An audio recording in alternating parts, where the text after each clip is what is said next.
Hello दोस्तों, नमस्कार। मैं प्रतिभा पांडे स्वागत करती हूँ आपके अपने यूट्यूब चैनल स्टोरी जोन प्रतिभा में।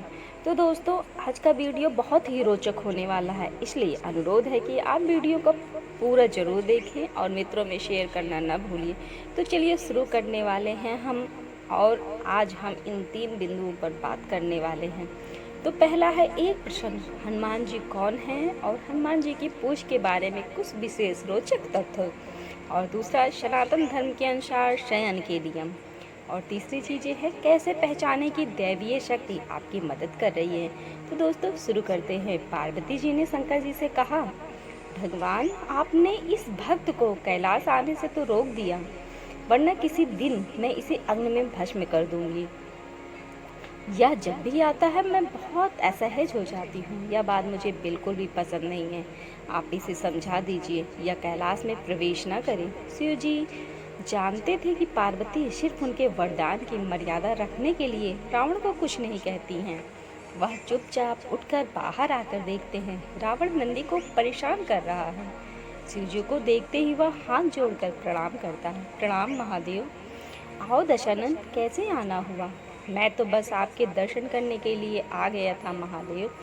आखिर महादेव ने उसे समझाना शुरू किया, देखो रावण, तुम्हारा यहाँ आना पार्वती को बिल्कुल भी पसंद नहीं है, इसलिए तुम यहाँ मत आया करो।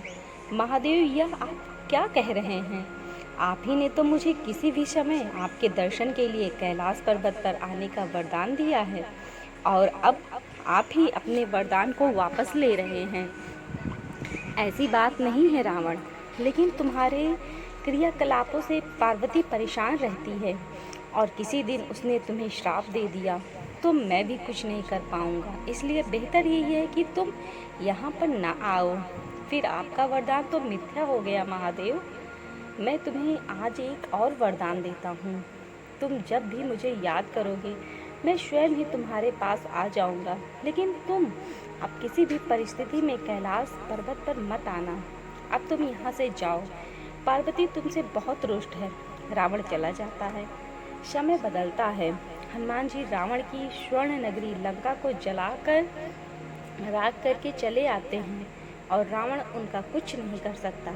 वह सोचते सोचते परेशान हो जाता है कि आखिर उस हनुमान में इतनी शक्ति आई कहाँ से। परेशान होकर वह महल में ही स्थित शिव मंदिर में जाकर शिव जी की प्रार्थना आरंभ करता है। जटाट विगलज्ज प्रवाह पर पविता स्थले ग्लेह अवलंबस लंबितम भुजंग तुंग मालिकम। उनकी प्रार्थना से शिव प्रसन्न होकर प्रकट होते हैं। रावण अभिभूत होकर उनके चरणों में गिर पड़ता है। कहो दशानन, कैसे हो? शिव जी पूछते हैं।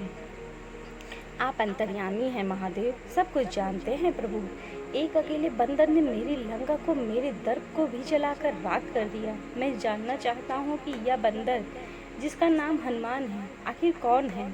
और प्रभु, उसकी पूंछ तो और भी ज़्यादा शक्तिशाली थी।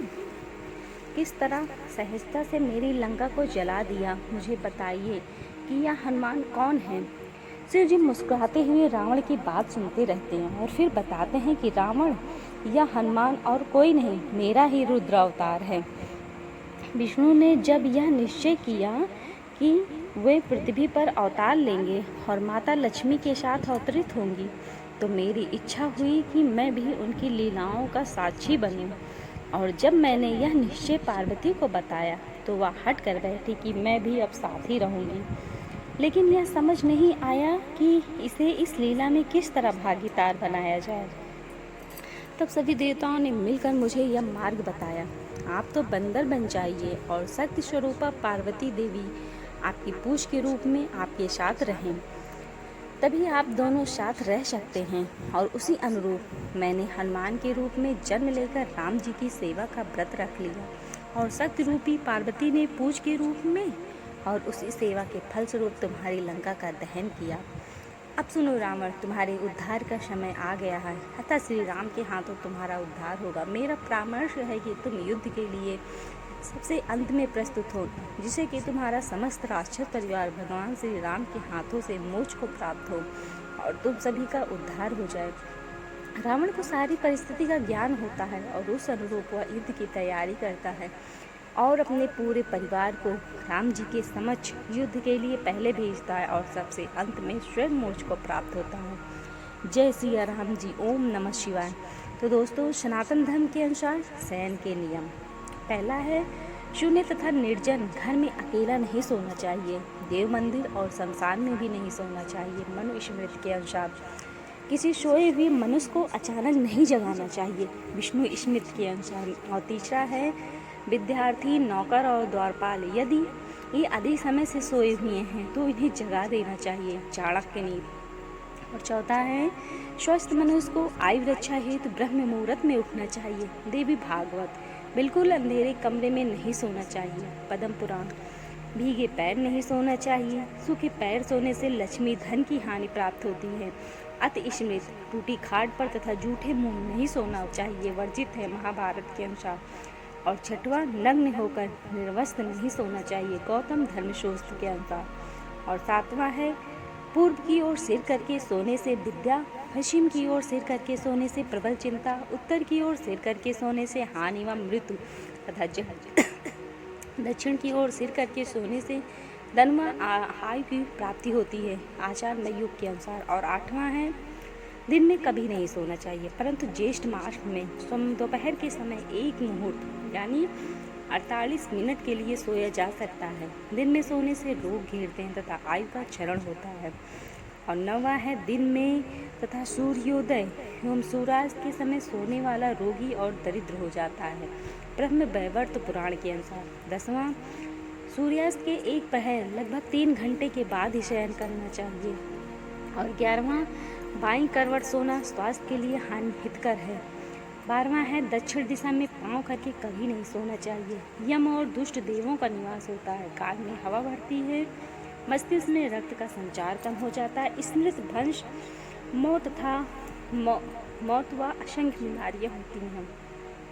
और 13वां है, हृदय पे हाथ रखकर छत के पाट या बीम के नीचे और पाँव पर पाँव चढ़ाकर निंद्रा न ले। 14वां है, सैया पर बैठकर खाना पीना अशुभ है।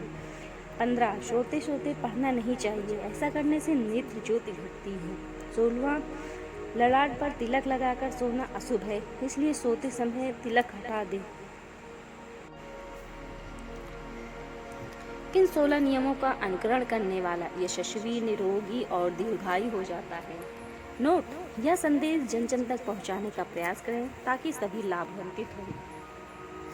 कैसे पहचानें कि दैवीय शक्ति आपकी मदद कर रही है? इन 11 संकेतों से कर सकते हैं आभास। दुनिया में बहुत से लोग ऐसे हैं जिन्हें उनके जीवन में दैवीय सहायता मिलती है, किसी को ज़्यादा तो किसी को कम। कुछ तो ऐसे हैं जिनके माध्यम से दैवीय शक्तियाँ अच्छा काम करवाती हैं। सवाल यह उठता है कि आम व्यक्ति कैसे पहचाने उसकी दैवीय शक्तियाँ मदद कर रही हैं या उसकी पूजा पाठ प्रार्थना का असर हो रहा है। इन 11 संकेतों से हम महसूस कर सकते हैं कि हमें 11 दैवीय शक्तियों से महसूस कर सकते हैं कि हम दैवीय शक्तियाँ हमारी मदद कर रही हैं। पहला है अच्छा चरित्र। शास्त्र कहते हैं कि दैवीय शक्तियाँ सिर्फ उसकी ही मदद करती हैं जो दूसरे के दुख को समझता है, जो बुराइयों से दूर रहता है, जो नकारात्मक विचारों से दूर रहता है, जो नियमित अपने इष्ट की आराधना करता है या जो पुण्य के कामों में लगा हुआ है। यदि आप समझते हैं कि मैं ऐसा ही हूँ तो निश्चित ही दैवीय शक्तियाँ आपकी मदद कर रही हैं। आपको बस थोड़ा सा इस बात पर ध्यान देने की ज़रूरत है कि आप अच्छे मार्ग पर हैं और आपको ऊपरी शक्तियाँ देख रही हैं। और दूसरा होता है ब्रह्म मुहूर्त। विद्वान लोग कहते हैं कि यदि अब आपकी आंखें प्रतिदिन ब्रह्म मुहूर्त में अर्थात रात 3 से 5 के बीच अचानक ही खुल जाती हैं तो आप समझ जाइए कि आपके साथ दैवीय शक्तियाँ आपके साथ हैं, क्योंकि यही वह समय होता है जबकि देवता लोग जागृत करते हैं। यदि आप अपने बचपन से लेकर जवानी तक इस समय के बीच उठते रहें तो समझ जाएं कि दैवीय शक्तियाँ आपके माध्यम से कुछ करवाना चाहती हैं या कि वे आपको एक अच्छी आत्मा समझकर यह संकेत दे रही हैं कि आप उठ जाओ। मैं जीवन सोने के लिए नहीं, आपको दुनिया में बहुत कुछ करना है।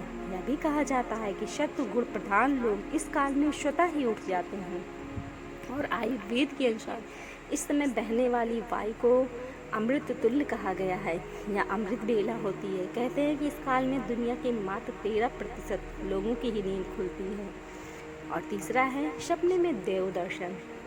यदि आपको बारंबार मंदिर या किसी देव स्थान के ही सपने आते रहते हैं, सपने में आप आसमान में ही उड़ते रहते हैं, या सपने में आप देवताओं से वार्तालाप करते रहते हैं, तो आप समझ जाइए कि दैवीय शक्तियाँ आप पर मेहरबान हैं।